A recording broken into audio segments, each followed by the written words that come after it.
आज की हिंदी कक्षा में सभी को स्वागत है. ഇന്നത്തെ ഹിന്ദി ക്ലാസ്സിലേക്ക് ഏവർക്കും സ്വാഗതം. ധർമ്മവീർ ഭാരതിയുടെ കനുപ്രിയ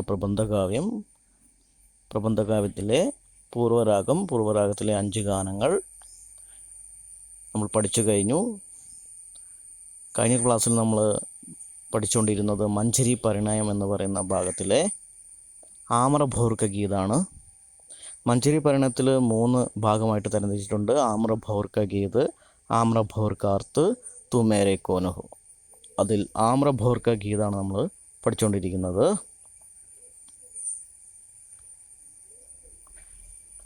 കഴിഞ്ഞ ക്ലാസ്സിൽ നമ്മൾ പറയുകയുണ്ടായി, ലജ്ജ കാരണം രാധയ്ക്ക് കൃഷ്ണൻ്റെ അടുത്തേക്ക് വരാൻ സാധിച്ചില്ല. കൃഷ്ണൻ ഒരുപാട് നേരമായിട്ട് മാവിൻ്റെ പൂങ്കുല തൂങ്ങിക്കിടക്കുന്ന മാവിൻ ചുവട്ടിൽ നിന്നുകൊണ്ട് രാധയെ ഒരുപാട് ഓടക്കുഴലിൽ വിളിച്ചു. പക്ഷേ രാധ വന്നില്ല. അങ്ങനെ മുക്കുവന്മാരൊക്കെ, പശുക്കളും മുക്കുവന്മാരും എല്ലാവരും തിരിച്ചു പോയി. സന്ധ്യാസമയമായി. എന്നിട്ടും രാധ വന്നില്ല. രാധയ്ക്ക് വരാൻ സാധിച്ചില്ല. അടുത്ത ഭാഗത്തേക്ക് നമുക്ക് കടക്കാം. तुमने वंशी होठों से हटा ली थी और उदास मौन तुम आम्रवृक्ष की जड़ों से टिक कर बैठ गए थे और बैठे रहे. मैं नहीं आई. तुम मंद में उठे, एक झुकी ढाल पर किला एक भौर तुमने तोड़ा और धीरे धीरे चल दिए. अनमने तुम्हारे पाँव पगडंडी पर चल रहे थे.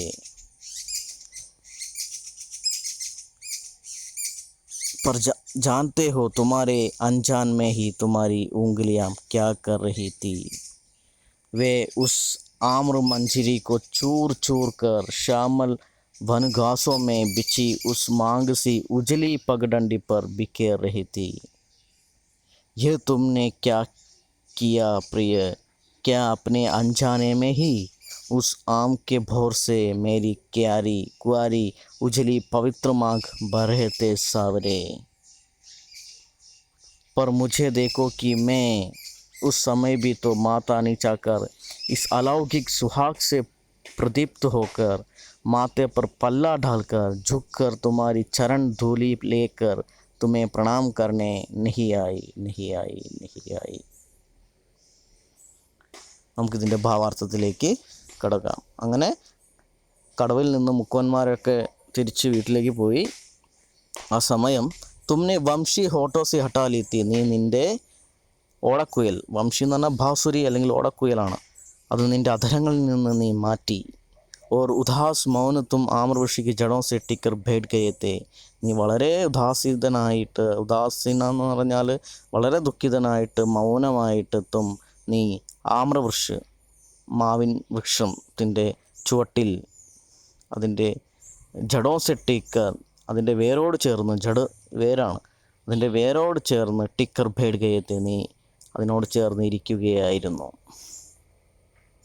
ഓർ ബേട്ടേ രഹേ, നീ അവിടെ തന്നെ ഇരുന്നു കൊണ്ടേയിരുന്നു. എന്നെയും വെയിറ്റ് ചെയ്ത് നീ ഒരുപാട് അവിടെ ഇരുന്നു. मैं नहीं आई. എന്നിട്ടും ഞാൻ വന്നില്ല. तुम अंत में उठे, एक झुकी ढाल पर किला एक भौर तुमने तोड़ा. അതിനുശേഷം അവസാനം നീ എഴുന്നേറ്റു. एक झुकी ढाल पर, ഒരു തൂങ്ങിക്കിടക്കുന്ന തൂങ്ങിക്കിടക്കുന്ന ആ ശാഖയിൽ, അതിൽ പൊട്ടിമുളച്ച एक भौर तुमने तोड़ा, ഒരു പൂങ്കുല, മാവിൻ പൂങ്കുല നീ പറിച്ചു.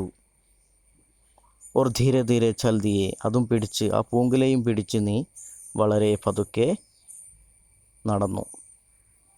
രാധയെ ഒരുപാട് കാത്തു നിന്നതിന് ശേഷം കൃഷ്ണൻ തൂങ്ങിക്കിടക്കുന്ന മാവിൻ പൂങ്കുല പറിച്ച് അത് കയ്യിൽ കരുതിക്കൊണ്ട്, ഇവിടെ കൊടുത്തിട്ടുണ്ട് അതിൻ്റെ ചിത്രം, മാവിൻ്റെ പൂങ്കുല അത് കയ്യിൽ പിടിച്ചുകൊണ്ട് നടന്നു.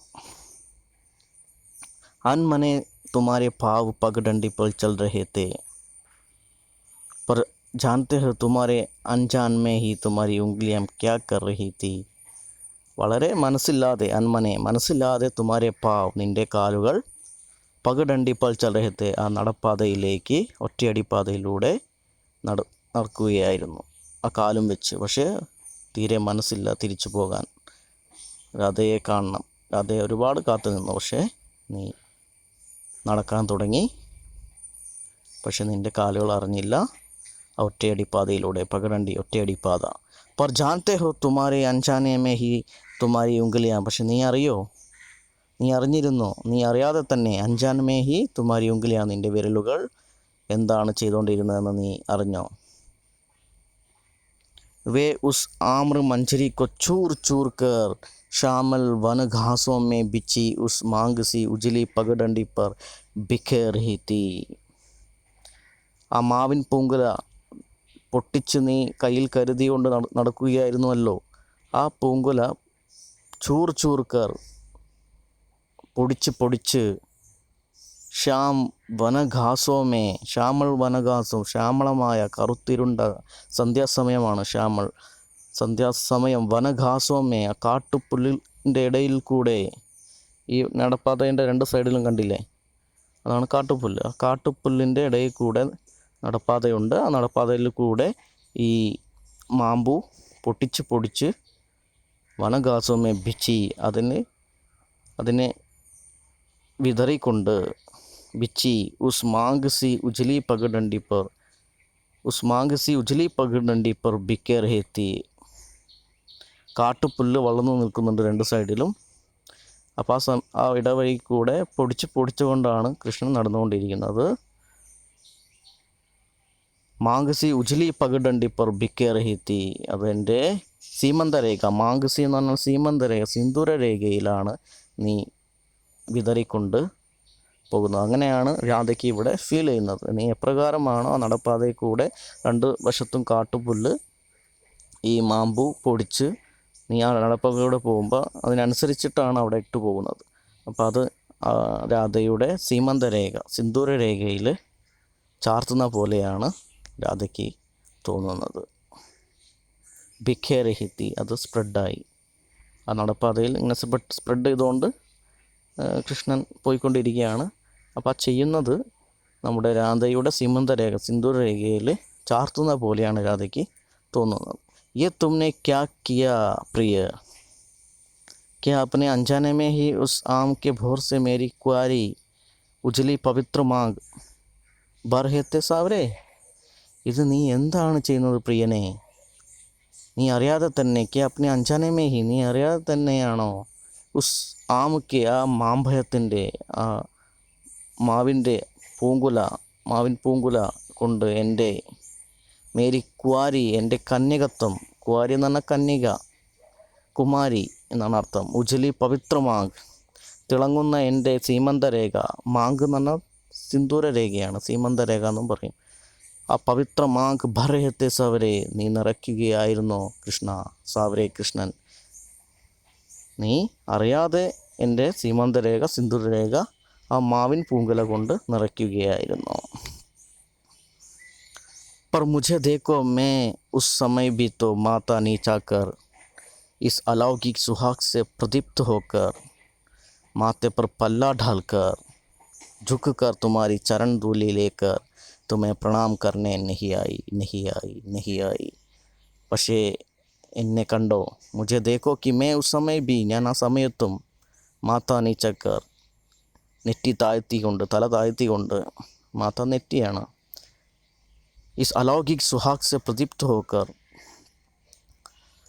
അതായത് കൃഷ്ണനെ പ്രണമിക്കുകയാണ്. അതായത് സിന്ദൂരരേഖ ചാർത്തുമ്പോൾ സാധാരണ സ്ത്രീകൾ ഇങ്ങനെ ഒന്ന് കുനിയും, അതേപോലെ തന്നെ രാധ കുനിയുന്നു. ആ അലൗകിക ആ സന്തോഷത്തിൽ, സൗഭാഗ്യവതി, സുഹാഗ് എന്ന് പറഞ്ഞാൽ സൗഭാഗ്യവതിയാണ്. ആ സൗഭാഗ്യവതിയായ രാധ പ്രദീപ്ത് ഹോക്കർ സന്തോഷിച്ചുകൊണ്ട് ആ സമയം മാത്തെ पर പല്ലാ ഡാൽക്കർ എൻ്റെ നെറ്റിയിൽ സാരിത്തുമ്പ് താഴ്ത്തിയിട്ടിട്ട്, പല്ല എന്ന് പറഞ്ഞാൽ സാരിത്തുമ്പാണ്, മാത്തെ എന്ന് പറഞ്ഞാൽ നെറ്റിയാണ്. അപ്പോൾ സിന്ദൂരരേഖ ചാർത്തിയ സമയത്ത് രാധ തൻ്റെ സാരി കൊണ്ട് മൂടി നെറ്റി. ഝുക്കർ തുമാരി ചരൺ ധൂലി ലേക്കർ, അതുപോലെ ഞാൻ കുനിഞ്ഞ് നിൻ്റെ ചരണധൂലി ലേക്കർ തുമേ പ്രണാം കർണേ, ഞാൻ നിൻ്റെ തല കുനിച്ച് നിൻ്റെ കാല് വന്ദിക്കാൻ തല കുനിച്ചു, എന്നെ പ്രണാമം ചെയ്യാൻ തല കുനിച്ചു. നഹിയായി നഹിയേ, അതിന് ഞാൻ വന്നില്ല. അപ്പോൾ ഇത് സിന്ദൂരരേഖ ചാർത്തുന്ന സമയത്ത് സാധാരണ സ്ത്രീകൾ എന്താണോ ചെയ്യാറ് അത് ചെയ്യാൻ വേണ്ടിയിട്ട് ഞാൻ നിൻ്റെ അടുത്ത് വന്നില്ല എന്നാണ് രാധ പറയുന്നത്. ഇതൊക്കെ രാധയുടെ നടന്നു കഴിഞ്ഞ അല്ലെങ്കിൽ കാര്യങ്ങളാണ്, അതോർത്തിട്ടുള്ള കാര്യങ്ങളാണ് ഇവിടെ പറയുന്നത്. എപ്രകാരമാണോ മാവിൻ പൂങ്കുല ആ നടപ്പാതയിലൂടെ വിതറിപ്പോകുന്നത്, അത് സിന്ദൂരരേഖയായിട്ട് ചാർത്തുന്നത് പോലെയായിട്ട് രാധയ്ക്ക് തോന്നുന്നു. ആ സമയത്ത് തല കുനിച്ച് നിന്നെ പ്രണാമം ചെയ്യാൻ ഞാൻ വന്നില്ല എന്നാണ് രാധ പറയുന്നത്. ഇത്രയേ ഉള്ളൂ ഈ ഭാഗം. ഇന്നത്തെ ക്ലാസ് എല്ലാവർക്കും മനസ്സിലായെന്ന് വിചാരിക്കുന്നു. നന്ദി, നമസ്കാരം.